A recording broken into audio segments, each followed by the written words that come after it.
Hello everyone, welcome to the series of modern history Ghatna चक्र।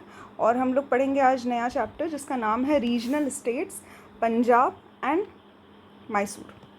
तो रंजीत सिंह एक इम्पॉर्टेंट नाम आते हैं जब भी पंजाब की बात आती है इंग्लिश रिवॉल्यूशन, ब्रिटिश रिवॉल्यूशंस में। तो रंजीत सिंह जो थे ये एक चीफ थे। एक मिसल होता है सुकरचकिया। तो मिसल क्या होता है ये आप समझ लीजिए पहले। मिसल मतलब एक ग्रुप होता है या फिर क्लैन कह सकते हैं। तो कुछ पर्टिकुलर ग्रुप के पंजाबी होते हैं। लगभग 12 मिसल्स पाई जाती हैं पंजाबियों में। तो रंजीत सिंह जो थे उन्हीं में से एक मिसल के थे जिसका नाम था सुकरचकिया। इम्पॉर्टेंट है, डायरेक्ट क्वेश्चंस आते हैं इससे। ब्रिटिशर्स के साथ महाराजा रंजीत सिंह की एक संधि हुई थी जिसको हम ट्रीटी ऑफ अमृतसर के नाम से जानते हैं। ट्रीटी ऑफ अमृतसर 25 अप्रैल 1809 में हुई थी। तो 1809 इम्पॉर्टेंट हो जाता है। 1809 में ये ट्रीटी हुई थी, ठीक है, जिसमें इस ट्रीटी में कहा गया था कि महाराजा रंजीत सिंह नॉर्दर्न इंडिया के अलावा कहीं पर भी और ब्रिटिशर्स के एरिया में कैप्चरिंग नहीं करेंगे, ठीक है। तो रंजीत सिंह ने इस ट्रीटी को फॉलो किया और इन्होंने नॉर्दर्न इंडिया और नॉर्थ वेस्ट फ्रंटियर प्रोविंस, मतलब कि आज का पाकिस्तान वाला एरिया और अफ़गानिस्तान वाला एरिया और जम्मू एंड कश्मीर एक्सेट्रा, ये जो एरियाज़ हैं, पंजाब ऑब्वियसली, तो ये सब एरियाज़ जो हैं यहाँ पे ही अपना जो रूलिंग था यहीं तक रखा था। तो रंजीत सिंह ने मुल्तान को कैप्चर किया 1818 में, कश्मीर को कैप्चर किया 1819 में और पेशावर को कैप्चर किया 1834 में, ठीक है। तो यहाँ पे रंजीत सिंह इम्पॉर्टेंट हो जाते हैं। इन्हीं के टाइम पे एक जामन शाह जो थे उन्होंने पंजाब में अटैक किया, बट फाइनली इन जामन शाह और महाराजा रंजीत सिंह के बीच में एक काइंड ऑफ फ्रेंडशिप हो गई थी। इसकी पूरी स्टोरी यहाँ लिखी हुई है बट किसी खास काम की नहीं है।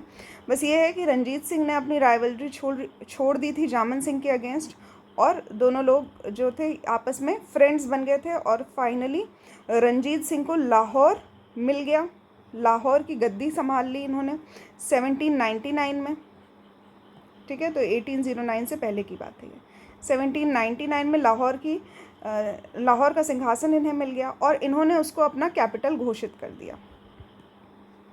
अब देखा जाए तो इनकी दो कैपिटल थी। एक थी पॉलिटिकल कैपिटल जहाँ से ये रूलिंग किया करते थे, तो वो लाहौर थी, और एक इनकी रिलीजियस कैपिटल थी जो धर्म के मामले में ये जहाँ पे विज़िट किया करते थे वो था अमृतसर। तो अमृतसर और लाहौर दोनों इनकी कैपिटल हो जाती है, ठीक है। अपने अंतिम दिनों में इनकी एक आँख से ये ब्लाइंड हो गए थे, तो इसके बारे में भी इन्होंने एक स्टेटमेंट कही है कि मैं सभी धर्मों को एक नज़र से देख सकूं, इसीलिए भगवान जी ने मेरी एक आँख ले ली है और एक आँख बची है, तो इसलिए मैं सभी धर्मों को एक ही नज़र से देखता हूँ। इन्हीं के एक मतलब कंपेनियन हुआ करते थे अमीर शाह सूजा, ये अफ़गान के थे, ठीक है। तो ये अमीर शाह सूजा जो थे ये नादिर शाह और भी जो लोग थे जिन्होंने कोहिनूर इंडिया से बाहर ले जाने में मदद की थी, तो ये उन्हीं के वंशज हुआ करते थे, अमीर शाह सूजा, ठीक है। तो इनके पास उस वक्त कोहिनूर था, तो इन्होंने जब देखा रंजीत सिंह के साथ इनकी कुछ अच्छे टर्म्स रहे, तो इन्होंने रंजीत सिंह को, महाराजा रंजीत सिंह को कोहिनूर का गिफ्ट किया। तो इन्हीं के कारण इंडिया में वापस कोहिनूर आया था, ठीक है। तो ये भी एक इम्पॉर्टेंट पॉइंट हो जाता है। रंजीत सिंह के जो उत्तराधिकारी थे वो खड़ग सिंह बने। खड़ग सिंह कुछ खास काम नहीं किया, ये ओपीएम के एडिक्ट हुआ करते थे, गांजा लेते थे, इसलिए ये कुछ खास काम नहीं कर पाए। उसके बाद और भी इनके वंशज आए, लेकिन इम्पॉर्टेंट जो हो जाते हैं वो रंजीत सिंह हो जाते हैं। फिर एक इम्पॉर्टेंट आ जाता है बैटल ऑफ चिलियावाला। बैटल ऑफ चिलियावाला जो था ये 1849 में लड़ा गया था और इंग्लिश फोर्सेस लॉर्ड गो जो थे वो लीड कर रहे थे और सिख फोर्सेस की तरफ से शेर सिंह लीड कर रहे थे। तो ये match the following type questions या फिर डायरेक्ट क्वेश्चंस में ये पॉइंट आ सकता है कि बैटल ऑफ चिलियावाला जो था ये कब हुआ था और किन के बीच में हुआ था। तो 1849 में हुआ था, लॉर्ड गो और शेर सिंह के बीच में हुआ था। इस वॉर का कुछ खास नतीजा नहीं निकला था, अनडिसाइडेड वॉर थी। लॉर्ड डलहौजी जो थे वो इस टाइम पे गवर्नर जनरल हुआ करते थे इस वॉर के टाइम पे। अगर हम लास्ट रूलर की बात करें सिख एम्पायर के, तो उनका नाम था महाराजा दुलीप सिंह। महाराजा दुलीप सिंह जो थे ये लास्ट सिख रूलर थे सिख एम्पायर के। और अपने अंतिम दिनों में मतलब इनके साथ भी ब्रिटिशर्स की एक संधि हुई थी, जिसमें ब्रिटिशर्स ने कहा कि हम आपको अपना एक्सपेंशन करने नहीं देंगे, साथ ही आपको धर्म परिवर्तन करना होगा। तो ये क्रिश्चियनिटी में कन्वर्ट हो गए थे। फिर ये रशिया भी गए थे और बहुत टाइम ये इंग्लैंड में भी रहे थे, और फाइनली इनकी जो डेथ हुई थी वो भी पेरिस में हुई थी, और इनका जो फ्यूनरल हुआ था कह सकते हैं वो इंग्लैंड में हुआ था।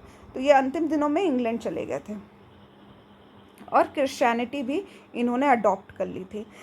और एंग्लो सिख वॉर के टाइम पे जब पंजाब को ब्रिटिशर्स ने ले लिया था, एनेक्स कर दिया था, उस टाइम पे दुलीप सिंह को ब्रिटेन भेज दिया गया था पेंशन पे। तो इनको पेंशन मिलती थी और ये वहीं रहा करते थे।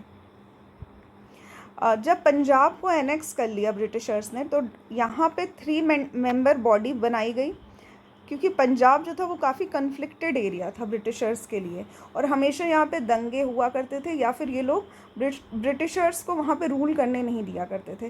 तो इसलिए लॉर्ड डलहौजी ने एक 3 मेंबर बॉडी बनाई एडमिनिस्ट्रेशन के लिए।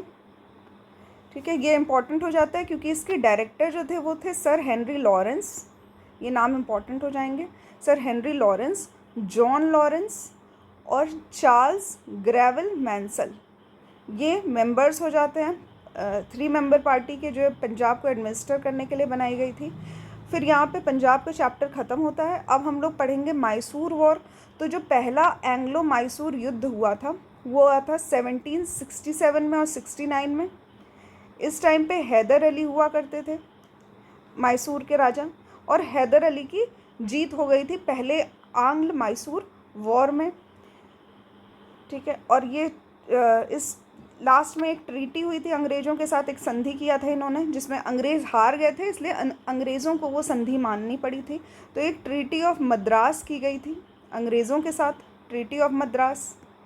ठीक है, इस ट्रीटी में ये था कि जब भी मैसूर किसी दूसरे राज्य पे हमला करेगा उसको कब्ज़ा करने के लिए, तो उस वक्त ब्रिटिशर्स को उनकी मदद करनी पड़ेगी।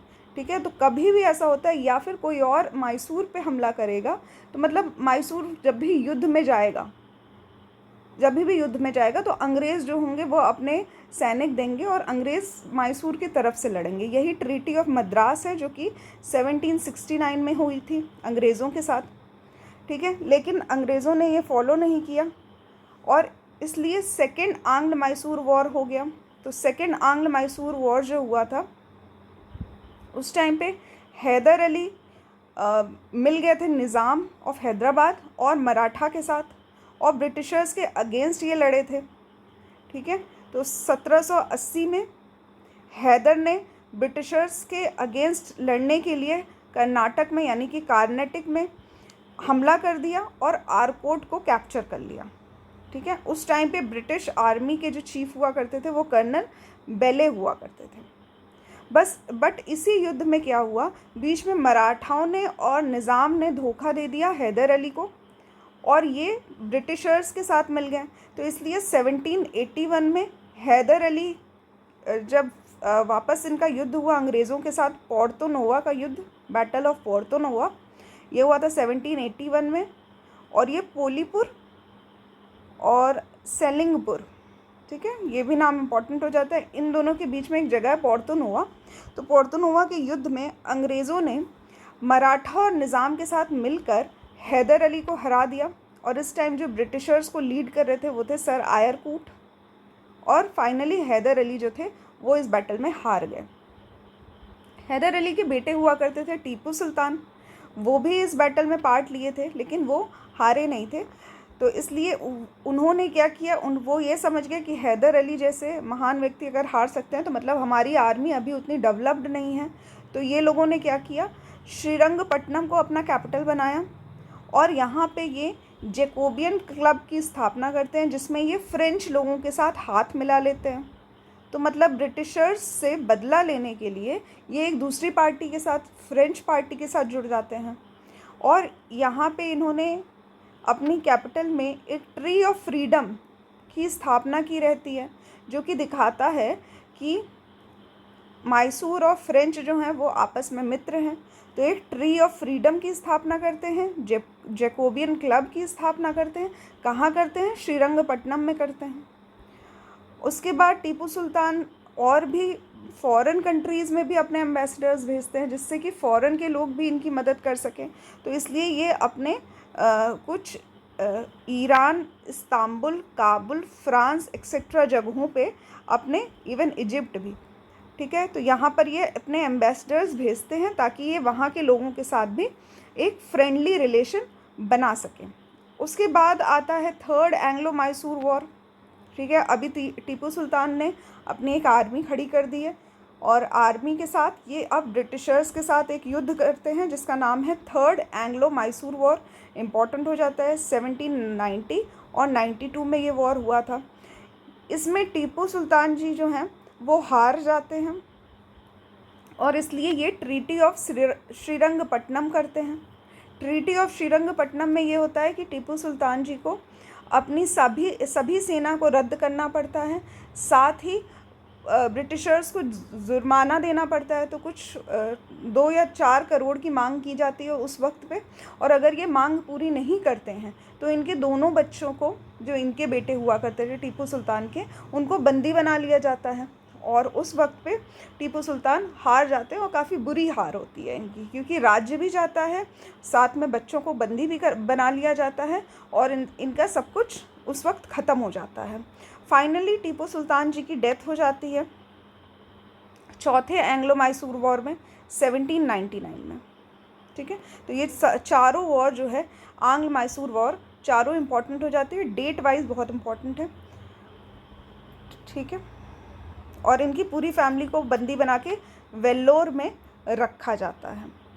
उस वक्त पे ब्रिटिशर्स की आर्मी को लीड कर रहे थे लॉर्ड वेलेस्ली और स्टुअर्ट। तो ये भी इम्पोर्टेंट नाम हो जाते हैं।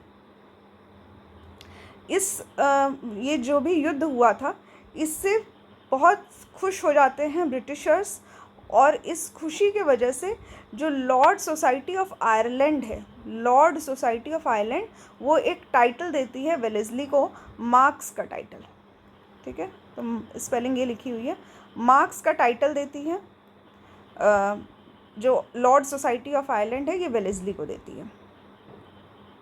इसके बाद क्या होता है, अभी क्योंकि ब्रिटिशर्स के कंट्रोल में आ गया है मैसूर, तो ब्रिटिशर्स जो हैं वो किसी को भी राजा बना देते हैं उस वक्त पे। तो एक 18 साल से भी कम उम्र का व्यक्ति होते हैं, कृष्ण राय बच्चे होते हैं, इनको अदयार डायनेस्टी का राजा बना दिया जाता है और इंग्लिश के कंट्रोल में आ जाता है कन्नर, कोयम्बटूर और श्रीरंगपट्टनम।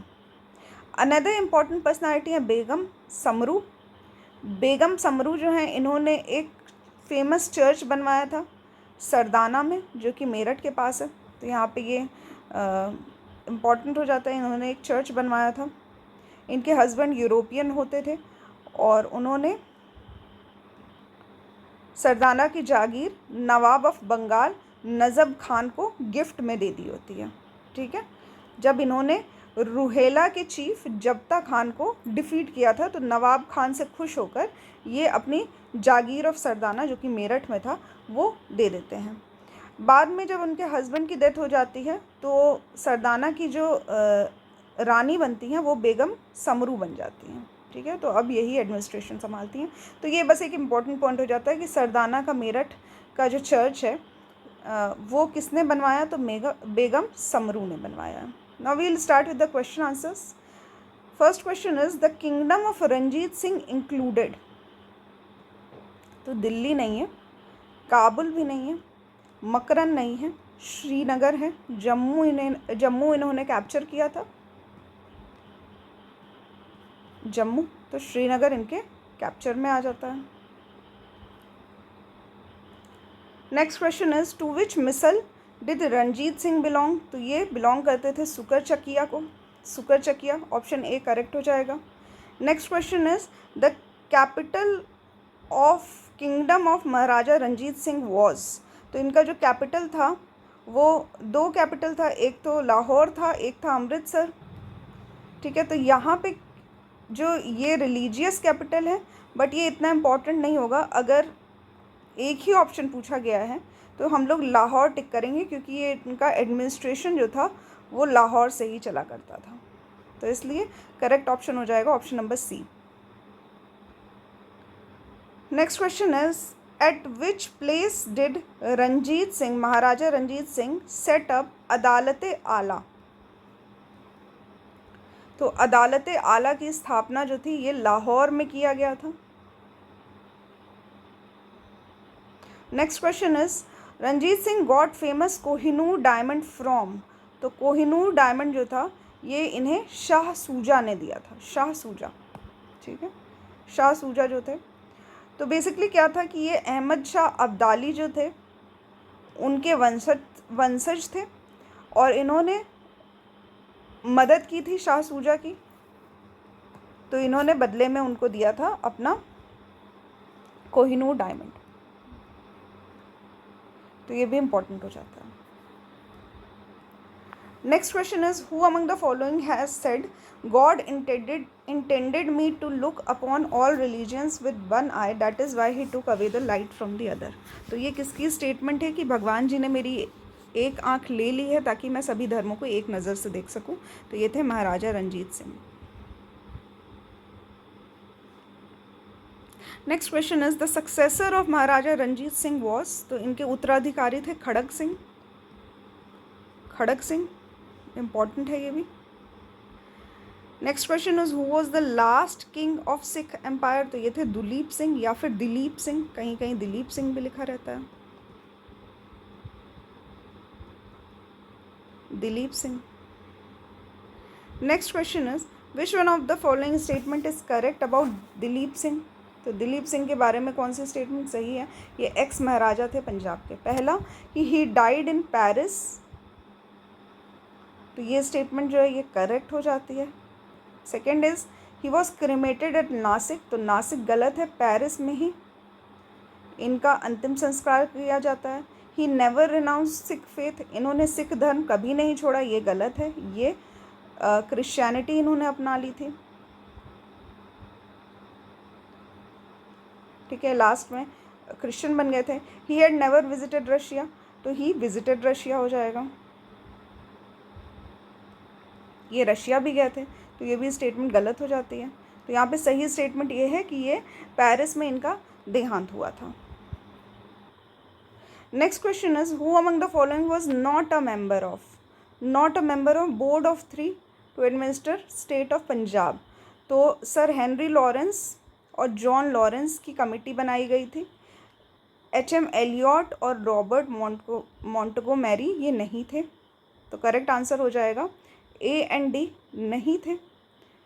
ठीक है, तो जॉन लॉरेंस, हेनरी लॉरेंस और चार्ल्स ग्रैनविल मैंसल ये सभी लोग इंक्लूडेड थे बोर्ड ऑफ 3 में। Next question is who emerge victorious in the first Anglo Mysore war. तो जो पहला आंग्ल मैसूर वॉर हुआ था उसमें हैदर अली की जीत हुई थी, तो करेक्ट ऑप्शन हो जाएगा Hyder Ali. Next question is who among the following establish the modern armoury in Dindigul Mysore. तो ये डिंडीगुल कहीं लिखा रहता है, कहीं डिंडीगल लिखा रहता है। तो हैदर अली जो थे इन्होंने अपनी एक बड़ी फ़ौज बनाई थी डिंडीगुल मैसूर में 1755 में, तो करेक्ट आंसर हो जाएगा हैदर अली। ठीक है, तो मैसूर के राजा हुआ करते थे वेंकट राया, और वेंकट राया जो थे इनसे इन्होंने कॉन्कर कर लिया था डिंडीगुल को। ठीक है, तो ये अंडर कंट्रोल आ गया था हैदर अली के। यहाँ इन्होंने एक सिपाही पोस्ट बनाया था, और इसमें पुरुषन मीर साहब जो गवर्नर बन गए थे डिंडीगुल के, बनाया गया था हैदर अली के द्वारा। Next question is British general who defeated Hyder Ali in war of Porto Novo. ठीक है, तो पोर्तो नोवो की जो वॉर हुई थी उसमें हैदर अली को डिफीट किया था सर आयरकूट ने, तो करेक्ट ऑप्शन हो जाएगा sir Eyre Coote. Next question is Tipu Sultan setup his capital eight. तो श्रीरंगपट्टनम में इन्होंने अपनी कैपिटल बनाई थी। Next question is who among the following Indian rulers established embassies in foreign countries. तो फॉरेन कंट्रीज़ में जो एम्बेसीज इस्टेब्लिश की गई थी वो है टीपू सुल्तान के द्वारा की गई थी। करेक्ट ऑप्शन हो जाएगा option number D, Tipu Sultan. तो इजिप्ट, फ्रांस, टर्की एक्सेट्रा में इन्होंने अपनी इंडियन एम्बेसीज खोली थी वहाँ पे। Tipu Sultan defeated the British army in 1780 in. तो पोलीलूर का जो युद्ध हुआ था उसमें टीपू सुल्तान जो थे इन्होंने डिफीट किया था ब्रिटिश आर्मी को 1780 में। ठीक है, नेक्स्ट क्वेश्चन हो जाता है Englishman made the treaty of Srirangapatnam with. तो श्रीरंगपट्टनम की जो ट्रीटी हुई थी वो हुई थी टीपू सुल्तान के साथ। टीपू सुल्तान के साथ कब हुआ था? Third Anglo Mysore war.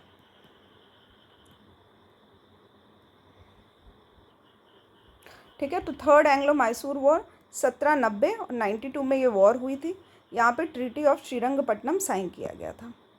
Next question is when did Tipu Sultan die at war with the British. तो 1799 फोर्थ एंग्लो मैसूर वॉर में टीपू सुल्तान की डेथ हो गई थी। Next question is which of the following is correctly matched. तो यहाँ पे फर्स्ट एंग्लो मैसूर वॉर जिसमें हैदर अली वॉज डिफीटेड। ठीक है, तो ये गलत हो जाता है क्योंकि हैदर अली जीत गए थे इसमें। नेक्स्ट है second Anglo Mysore war, Hyder Ali defeated the British, ये भी गलत है, इसमें हैदर अली हार गए थे। Next is third Anglo Mysore war, Tipu Sultan won the battle and did not cede his territory to Britishers.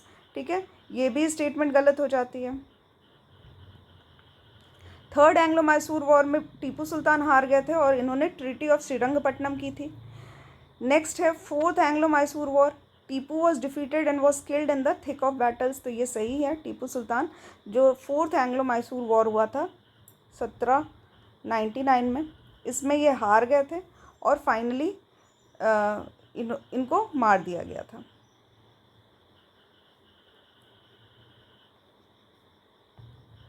Next question is which of the following is not correctly matched. तो not correctly match बताना है। पहला है प्रथम कार्नेटिक वॉर या first battle of Karnataka, ये 1746-48 में हुआ था, ये सही है। सेकेंड बैटल ऑफ कर्नाटका, तो कार्नेटिक वॉर कहिए या बैटल ऑफ कर्नाटका कहिए, दोनों एक ही चीज़ हैं, या फिर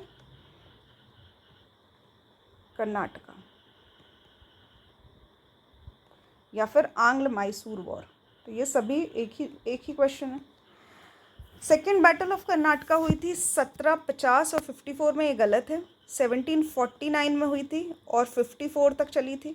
तो हमारा करेक्ट आंसर मतलब नॉट करेक्टली मैच्ड पूछा है तो यही हमारा ऑप्शन हो जाएगा। देन है थर्ड बैटल ऑफ कर्नाटका, ये 1758-63 में हुई थी, ये सही है। Then third battle of Panipat, ये भी सही है, 1761 में। Next question is treaty of Allahabad, treaty of Mangalore, treaty of Salbai, treaty of Madras. ठीक है, तो ये मैच द फॉलोइंग में दिया हुआ है कि ये कौन सी ट्रीटी कौन से वर्ष में हुई है। तो ट्रीटी ऑफ इलाहाबाद हुआ था 1765 में। ट्रीटी ऑफ इलाहाबाद हुआ था। ट्रीटी ऑफ मैंगलोर हुआ था 1784 में।